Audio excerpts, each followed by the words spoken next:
नमस्कार, खास खबर देख रहे हैं आप। मैं हूं आपके साथ सपना दीपक मदेशिया। अंतर्राष्ट्रीय महिला दिवस के अवसर पर हरियाणा और पंजाब की घटनाओं ने शासन की कार्यशैली पर अलग अलग तस्वीर पेश की। दरअसल हरियाणा में मुख्यमंत्री नायब सिंह सैनी ने महिलाओं के रोजगार को बढ़ावा देने के लिए उद्योगों को अतिरिक्त सब्सिडी देने की घोषणा की और महिला उद्यमिता मंच के हरियाणा चैप्टर की शुरुआत की, जिसके तहत दीनदयाल लाडू लक्ष्मी योजना, सामाजिक सुरक्षा पेंशन और हर घर हर गृहिणी योजना के तहत आर्थिक सहायता महिलाओं में खातों में भेजी गई। जो कि वहीं पंजाब में कर्मचारियों के प्रदर्शन के दौरान पुलिस द्वारा पानी की बौछारें और आंसू गैस छोड़े जाने की घटनाओं से सरकार के रवैये पर सवाल उठने लगे हैं।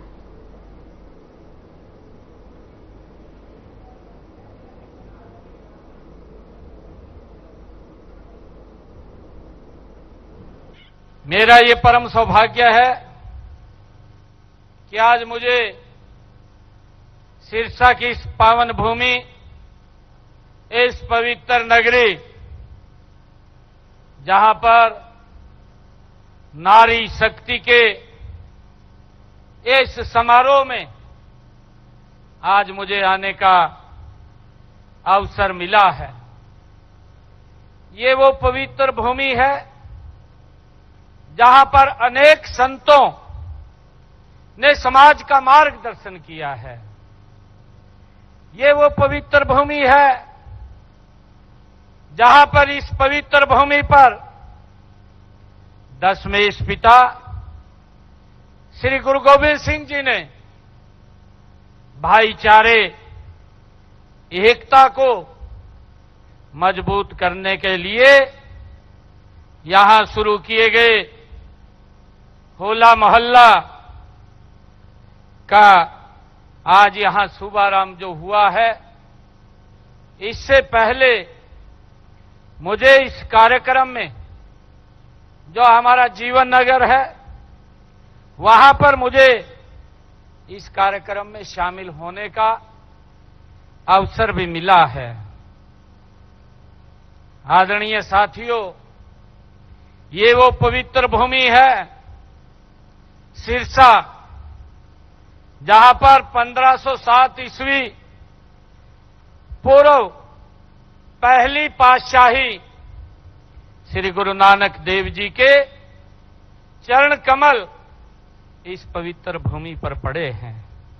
उनकी शिक्षाओं को नई पीढ़ियों तक पहुंचाने के लिए यहां पवित्र चिल्ला साहिब गुरुद्वारा की ये स्थापना भी हुई और यहीं पर इस पवित्र भूमि पर बाबा सरसाई नाथ और बाबा बुम्मन शाह, बाबा ताराजी, अनेक संतों ने समाज को जीवन की एक सच्ची राह दिखाने का काम इस पवित्र भूमि पर किया है।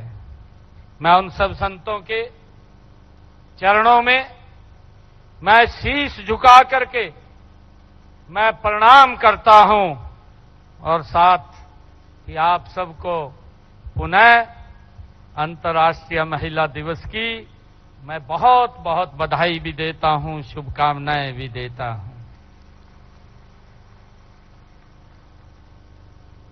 आज हमारी बहनें यहां आई हैं।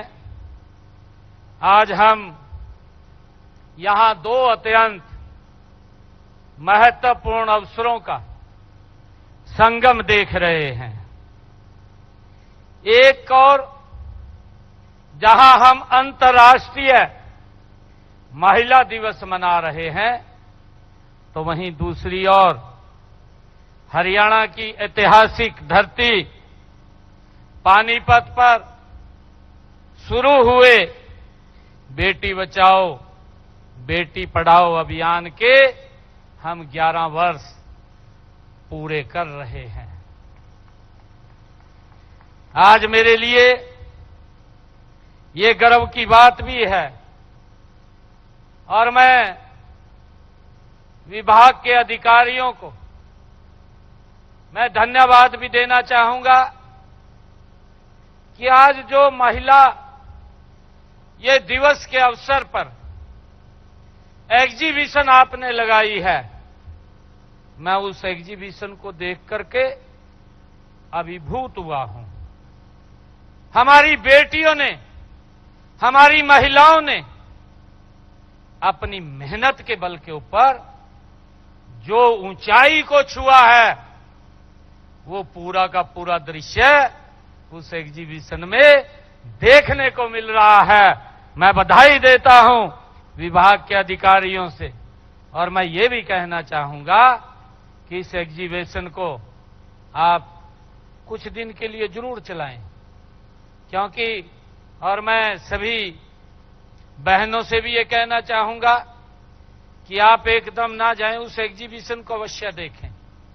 उस एग्जीबिशन को देख करके हमने जाना है, और इसको और 2 दिन के लिए यहां पर आप इसको चलाइए, ताकि हमारी बेटियों ने, महिलाओं ने जो मुकाम हासिल किया है, वो सारा का सारा इस एग्जीबिशन में दिखाई दे रहा है। मुझे खुशी है कि मैं आप सबको अंतर्राष्ट्रीय महिला दिवस और बेटी बचाओ बेटी पढ़ाओ अभियान के 11 वर्ष पूरे होने पर मैं आप सबको हार्दिक बधाई और शुभकामनाएं देता हूं।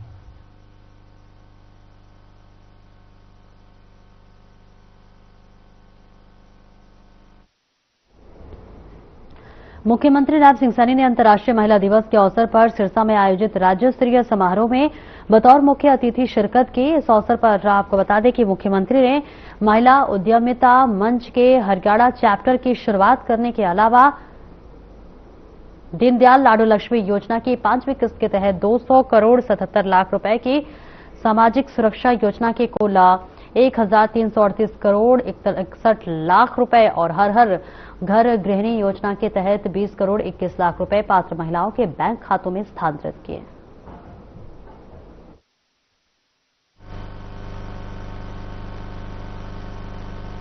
आज इसी मंच से हमने उन बहन बेटियों को राज्य स्तरीय सम्मान से नवाजा है, जिन्होंने विभिन्न क्षेत्रों में उत्कृष्ट कार्य हमारी बेटियों ने किया है। आज हमने, मुझे ये भी खुशी है कि हमने महिलाओं को सशक्त और मजबूत करने के लिए निरंतर हमारी सरकार काम कर रही है। आज लाडो लक्ष्मी योजना की 5वीं किस्त भी इसी मंच से जारी की गई है, और इस योजना के तहत मुझे खुशी है कि 9,56,095 हमारी बहनों के खाते में 200 करोड़ 77 लाख रुपए की राशि आज डाली गई है। बहनों, इस योजना का लाभ उन बहन बेटियों को मिल रहा है जिनके परिवार की आय 1 लाख रुपए तक है। आदरणीय, मैं बहनों से कहना चाहूंगा कि इस वित्त वर्ष में 2026-27 के जो बजट मैंने प्रस्तुत किया था, उस बजट में मैंने ये आह्वान भी किया था कि मैंने ये बात कही थी कि पंडित दीनदयाल उपाध्याय जी के 110वें जन्म दिवस 25 सितंबर 2026 को यह आय सीमा 1 लाख से 1,80,000 रुपए कर दी जाएगी। उन बहनों को भी इसका लाभ मिलेगा, क्योंकि हमने कहा था कि कोई भी बहन इस लाडो लक्ष्मी योजना से वंचित नहीं रहेगी। आदरणीय प्रधानमंत्री जी का, हमारी डबल इंजन सरकार का एक ध्येय है कि महिलाओं को सशक्त और मजबूत करना है, और इसके लिए मैंने बजट में लाडो लक्ष्मी योजना के लिए बजट में 500 करोड़ रुपए का प्रावधान भी किया है, ताकि हमारी बहनों को कोई दिक्कत, कोई समस्या ना रहे। मुझे खुशी है कि आज ही मैंने वृद्धावस्था, विधवा और अन्य सामाजिक सुरक्षा पेंशन भी आज यहां से जारी किया है। मुझे खुशी है कि इसके तहत आज 35,34,000 लाभार्थियों के खाते में 1,137 करोड़ 84 लाख रुपए की राशि आज यहां से डाली गई है। इन्हें मिलाकर के अगर मैं बात करूं, सभी जो सुरक्षा योजनाएं, हमारी सामाजिक सुरक्षा योजनाएं हैं, इनका पैसा 44,90,373 लाभार्थियों को 1,138 करोड़ 61 लाख रुपए की राशि आज जारी की गई है। आदरणीय बहनों, इसी के अलावा ही मैंने आज इसी मंच से एक योजना, हमने अपने संकल्प पत्र में भी कहा था, जब विधानसभा का चुनाव हो रहा था, मैंने उसमें कहा था कि हम बहनों की रसोई में जिन परिवारों की इनकम 1,80,000 रुपए है, 500 रुपए का गैस का सिलेंडर पहुंचाने का काम करेंगे। बाकी की राशि आपका भाई, आपका बेटा आपके खाते में पहुंचाने का काम करेगा।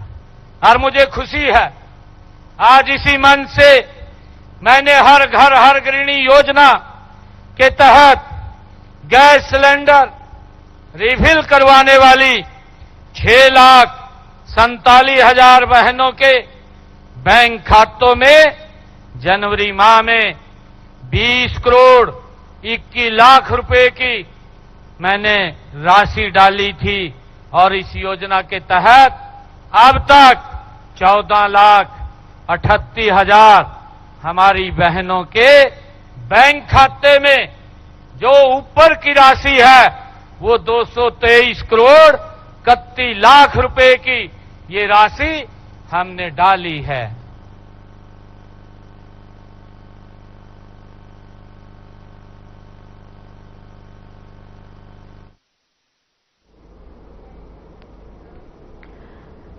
यमुनानगर में मलिकपुर खादर गांव में ईद की नमाज से पहले बढ़ा तनाव अब पूरी तरह से खत्म हो गया है। दरअसल पंचायत की जमीन पर मीनार लगाने को लेकर पिछले कुछ दिनों से विवाद की स्थिति बनी हुई थी, जिसके चलते प्रशासन भी अलर्ट मोड पर था। तो वहीं मामले की गंभीरता को देखते हुए जिला प्रशासन, पुलिस अधिकारियों और गांव के मौजूद लोगों के बीच कई दौर की बातचीत के बाद आपसी सहमति से समाधान निकाला गया, जिसके बाद बैठक में ये फैसला लिया गया कि ईदगाह के लिए मुस्लिम समुदाय को जमीन दी जाएगी ताकि वे शांतिपूर्ण तरीके से अपनी धार्मिक गतिविधियां कर सकें।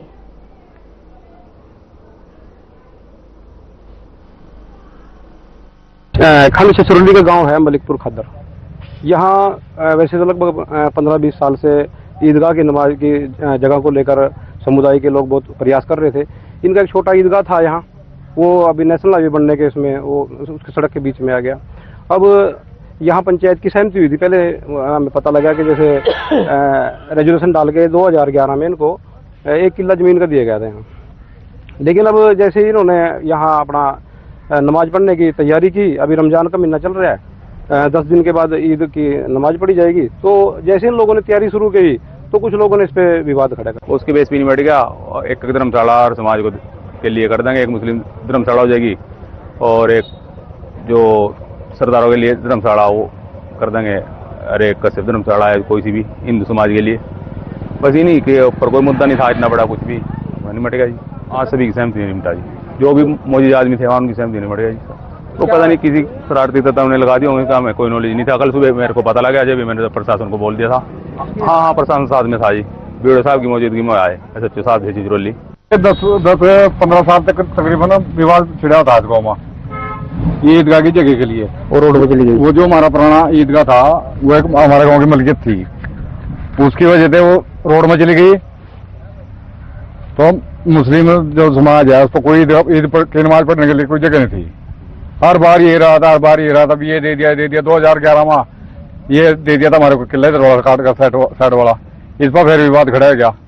आज पूरी गांव की सहमति थे, प्रशासन की सहमति थे।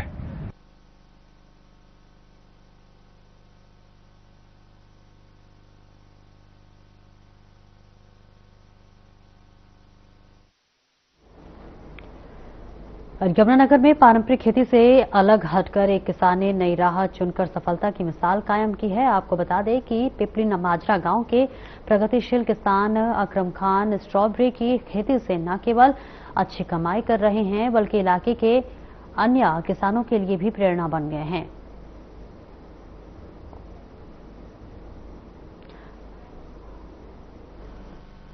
आठ 10 साल हो गए जब तो उसको तो जब करे जब अपना खेती में बढ़िया है जी खेती, और किसान भाइयों ने भी अपना करनी चाहिए जी। और जी ये चलती है अपना अक्टूबर में लगती है जी, और ये चलती है जब अपना 15 मई लग, फरवरी में जब अपना माल शुरू हो जाता है जी। फरवरी और मार्च और अप्रैल में देती है जी माल 15 मई लग, और अच्छी है जिसकी।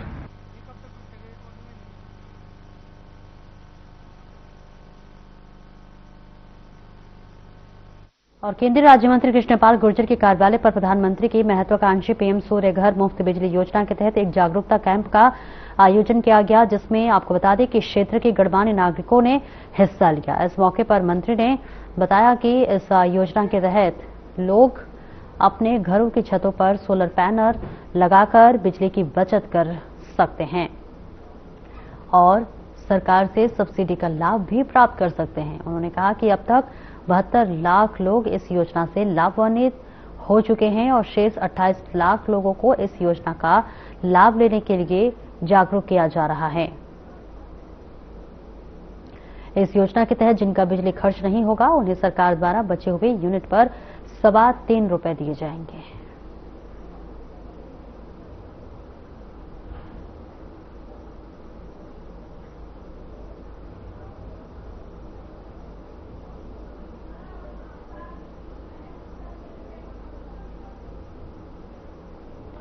और अब टीकर और तमाम फरीदाबाद के एक्शन साहिबान, बिजली के अधिकारीगण और ग्राम से आए हुए लोग हैं, तो आज उनको प्रधानमंत्री मुफ्त सूर्य घर बिजली योजना के बारे में उनको बतलाया।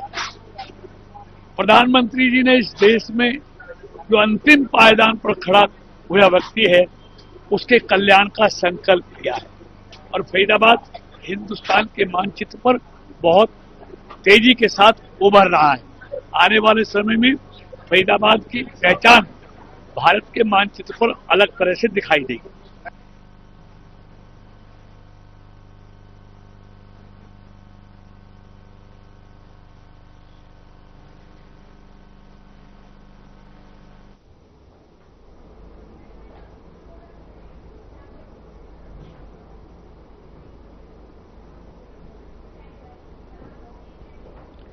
कैबिनेट मंत्री विपुल गोयल ने शहर के एक प्रसिद्ध निजी हॉस्पिटल के 40 वर्ष पूरे होने के उपलक्ष्य में heritage motoring club of India के सहयोग से पहली 15 किलोमीटर की विंटेज कार हेरिटेज रैली की झंडी दिखाकर रवाना किया,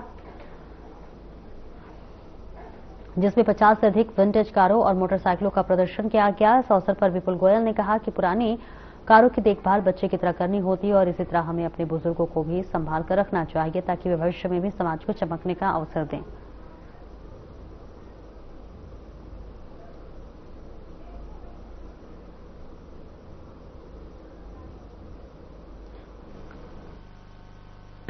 आज सबसे पहले तो मैं जो वुमेन्स डे है उसकी बहुत बहुत मुबारकबाद देता हूं और ये हमारी जो महिलाएं हैं वो एक पूरी सोसाइटी का एक बड़ा परसेंटेज 50% के आसपास है और उनका इस देश की डेवलपमेंट में, इस इकॉनमी में, सभी में एक अहम रोल है और अहम रोल होना भी चाहिए।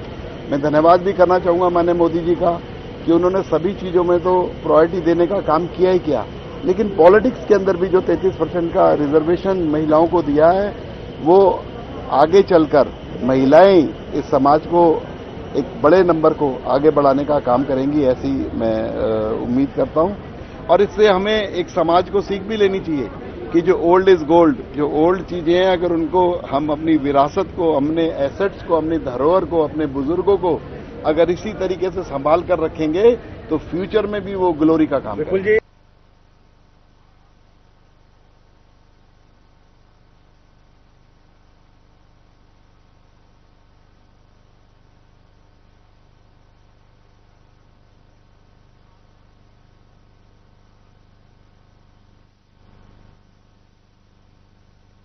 व्यापारी प्रतिनिधियों का सम्मेलन एक निजी होटल में आयोजित किया गया, जिसमें हरियाणा प्रदेश व्यापार मंडल के प्रांतीय अध्यक्ष बजरंग गर्ग और व्यापार मंडल के प्रदेश महासचिव हीरालाल शर्मा मुख्य अतिथि और अध्यक्ष के रूप में मौजूद रहे।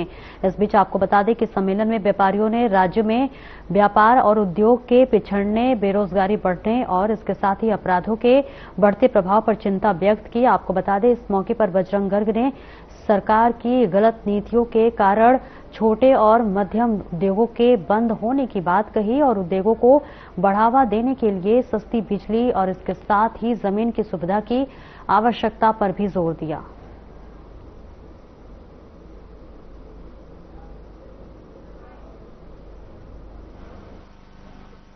देखिए, हरियाणा के अंदर बेअताशा बेरोजगारी बढ़ी है और बेअताशा अपराध बढ़ा है, जिसका मुख्य कारण हरियाणा के अंदर व्यापार व उद्योग का लगातार पिछड़ना है।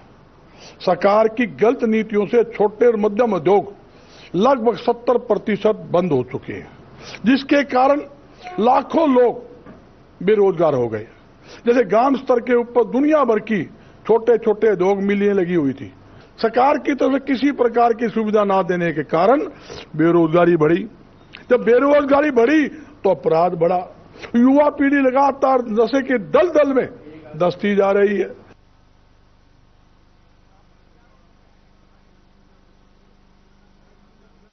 फिलहाल इस बुलेटिन में इतना ही। नमस्कार।